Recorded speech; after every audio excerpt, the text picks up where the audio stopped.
सतगुरु के नूरी स्वरूप के दर्शन क्या बिना भजन अभ्यास में बैठे भी हो सकते हैं? जो भाई बहन पात्र होते हैं, रिसेप्टिव होते हैं, वो खुली आँखों से भी अपने सद्गुरु के दर्शन कर पाते हैं। कितने हम रिसेप्टिव हैं उस पर निर्भर है कि हम अपने सद्गुरु के दर्शन कर पाएंगे कि नहीं कर पाएंगे।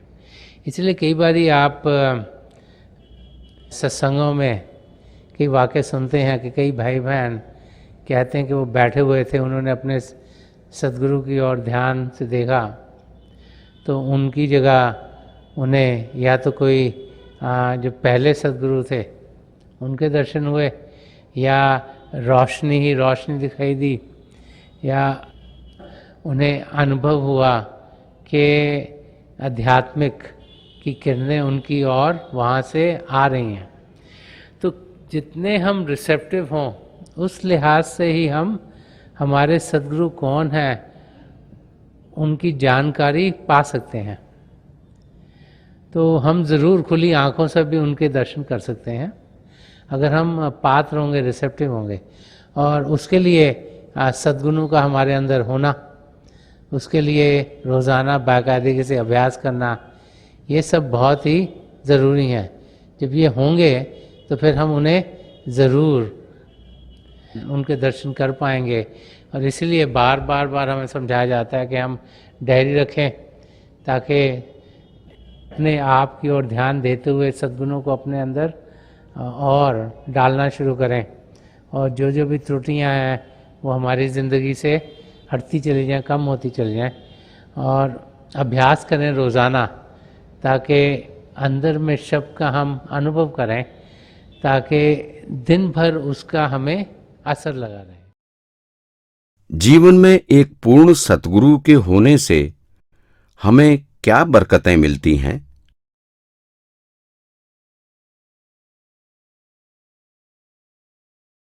जब हम इस धरती पर आते हैं तो अपने साथ कर्म लेके आते हैं। 3 किस्म के कर्म हमारे साथ जुड़े हुए हैं। प्रारब्ध कर्म जो कि इस ज़िंदगी में हमने झेलने हैं, संचित काम जो कि जितने भी पुराने हमारे कर्म थे उनका संग्रह है, और फिर जब हम जीते हैं तो हर रोज़ हम सोचते हैं, बोलते हैं, कार्य करते हैं, तो उससे कर्म बनते हैं जिन्हें क्रियामान कर्म कहा जाता है।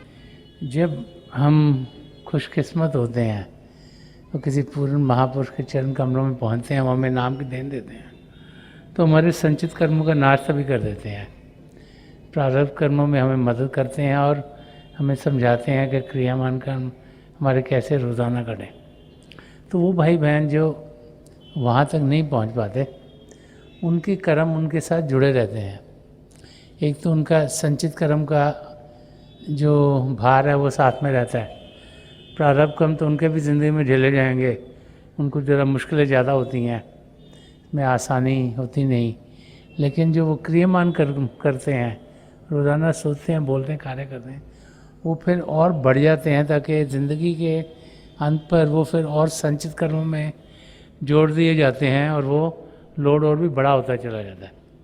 तो ऐसे भाई बहन 84 लाख जिया जो उनके चक्कर में अटके रहते हैं, और उन्हें फिर किसी न किसी योनि में और जाना पड़ता है, और फिर जब भी प्रभु की उन पर दया में होगी तभी फिर एक नया मानव जीवन दोबारा से मिले उन्हें, ताकि उन्हें कोई चांस लगे अपने सब कर्मों का नाश करने का।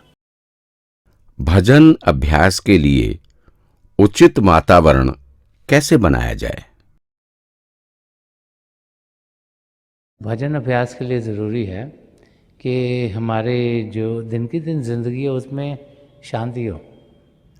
अगर हमारे घरों में हलचल होगी, अगर पति पत्नी में लड़ाई झगड़ा होता रहा सारा दिन, बाल बच्चों के साथ अनबन चलती रही, तो उस एटमॉस्फेयर में भजन अभ्यास करना बड़ा मुश्किल है।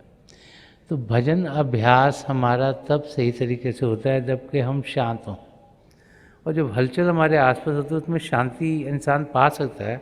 उसको ज़्यादा कंसंट्रेट करना पड़ता है उसमें, जब तक कि हम फोकस नहीं होंगे ध्यान से बैठ नहीं सकेंगे तब तक हम सफल नहीं होते।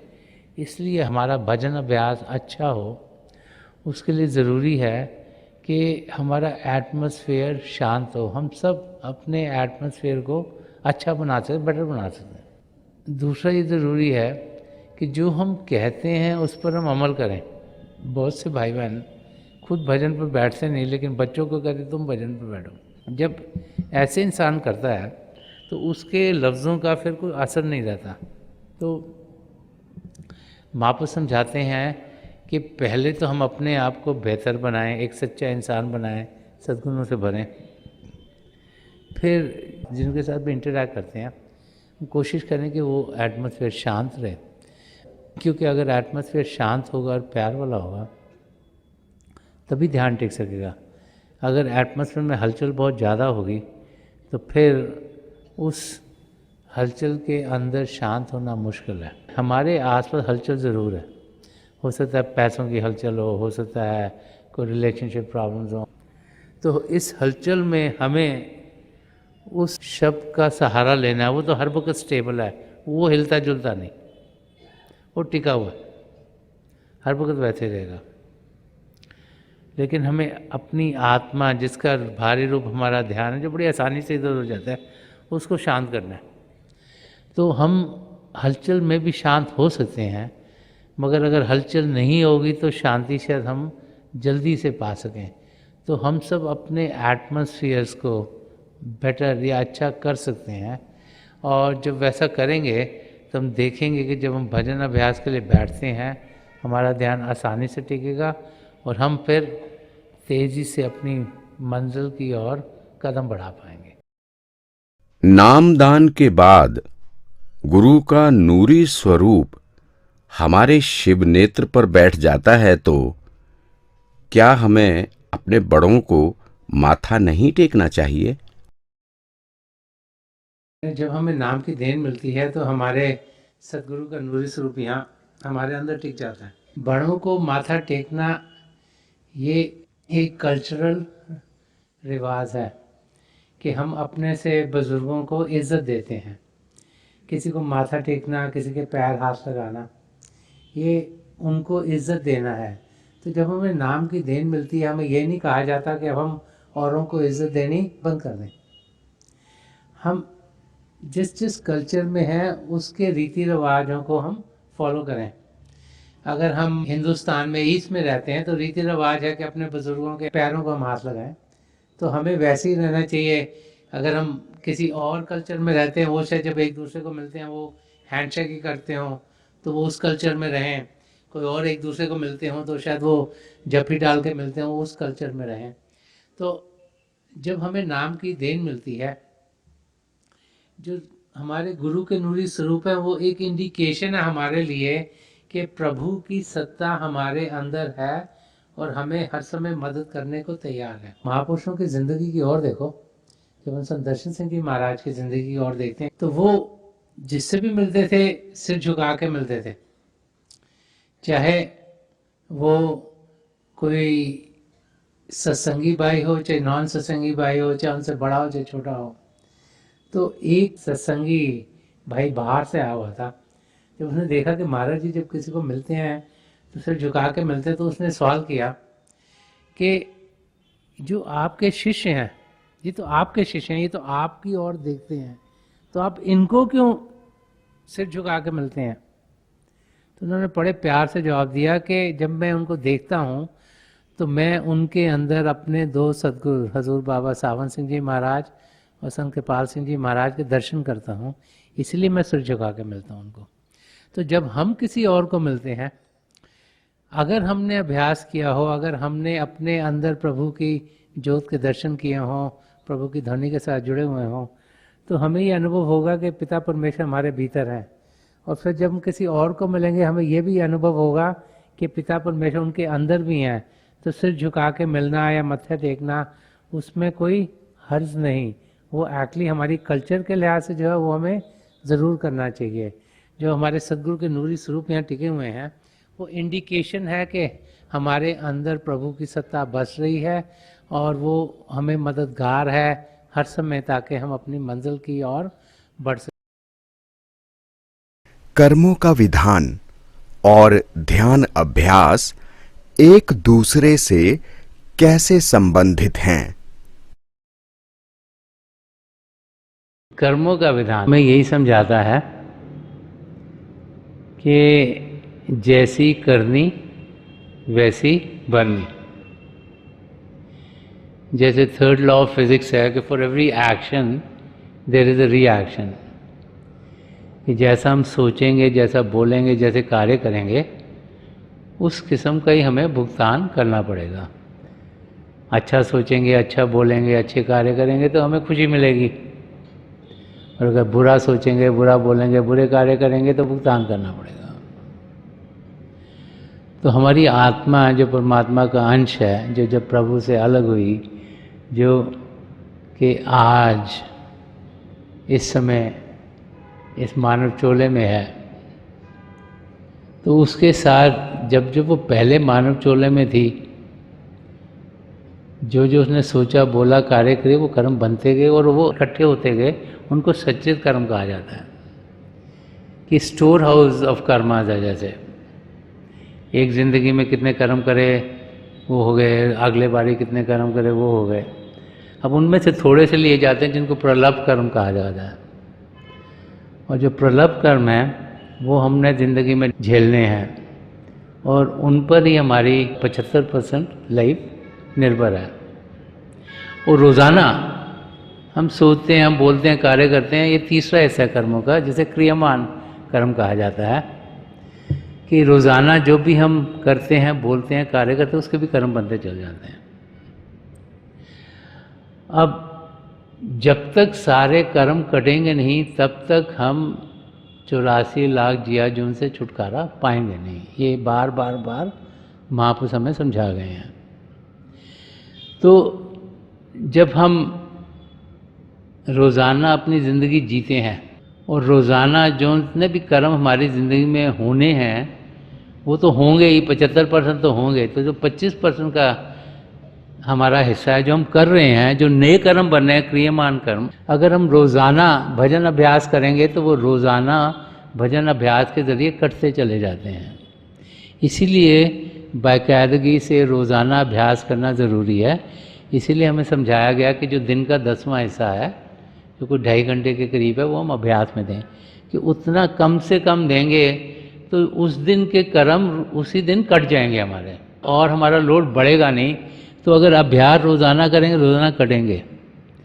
और जो सन्मत का रास्ता में ये समझाता है कि जिस दिन हमें नाम की देन मिलती है, उस दिन जितने भी हमारे संचित कर्म हैं, वो सब के सब हमारे सद्गुरु हमसे ले लेते हैं। हमारे उसी समय, नामदान के समय पर ही जो जितने भी संचित कर्म हैं वो हमारे सब के सब कट जाते हैं। लेकिन जो प्रलभ कर्म हैं उन्हें वो छेड़ते नहीं, क्योंकि अगर उन्हें छेड़ेंगे, वो ले सकते हैं, तो क्या होगा कि अगर प्रलभ कर्म हमारे ख़त्म हो गए तो हम ज़िंदगी से चल बसेंगे। इसलिए प्रलभ कर्म में हमें मदद मिलती है, और इसीलिए जो अभ्यास करने का तरीका है वो हमें दिया गया है कि हम रोज़ाना अभ्यास करें, अपनी ज़िंदगी में सद्गुणों को ढालें, अपनी ज़िंदगी ऐसी बनाएं ताकि ज़िंदगी में पॉजिटिविटी हो। लेकिन सबसे ज़रूरी है अभ्यास करना। उसके लिए ज़रूरी है शरीर को शांत करना और मन को शांत करना। और शरीर को शांत करना बहुत आसान है। एक शांत जगह ढूंढें, बैठ जाएं, आंखें बंद करें, तो पांचों इंद्रियों को बड़ी आसानी से अंदर खींच सकते हैं। मन को शांत करना बड़ा मुश्किल है। मन को शांत करने के लिए हमें सिमरन दिया गया है। इसीलिए समझाया जाता है कि दिन में जब भी मौका मिले सिमरन कर लो। जब कोई मेंटल एक्टिविटी नहीं कर रहे हो तो बस सिमरन करो, ताकि ध्यान प्रभु की ओर जाए। क्योंकि हमने तो प्रभु से मिलना है, हमारा पर्पज़ ही है आत्मा का मिलाप परमात्मा से होना है। ज़िंदगी मिली इसीलिए है ताकि प्रभु से हमारा मिलाप हो।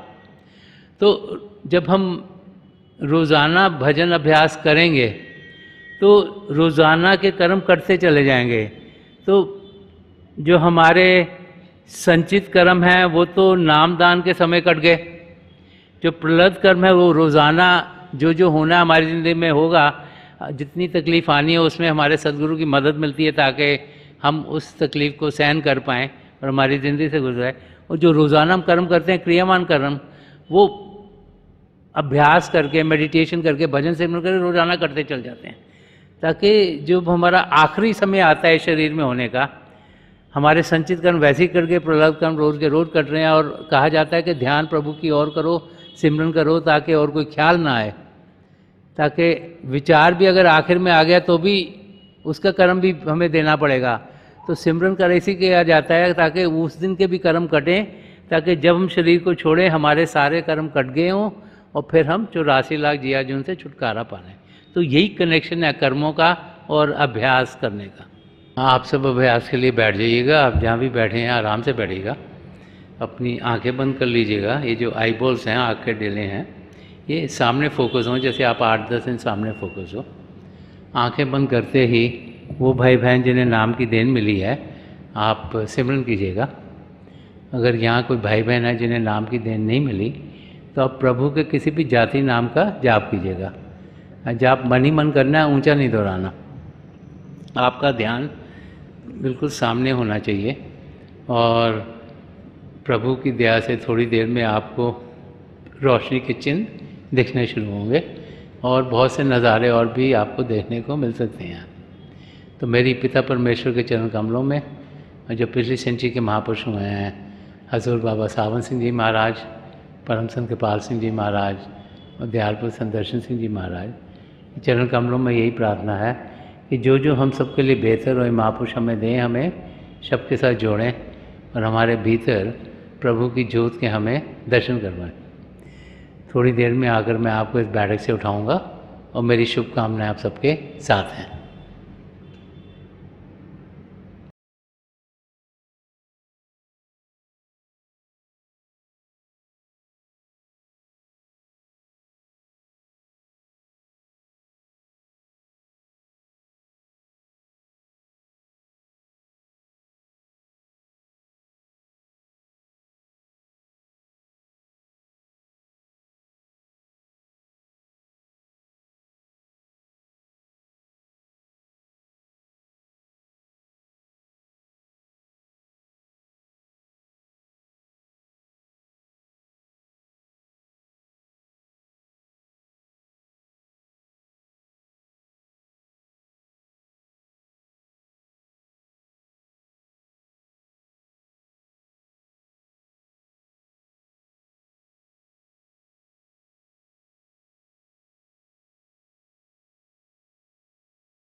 छोड़ दीजिए जी, प्लीज़ लीव ऑफ।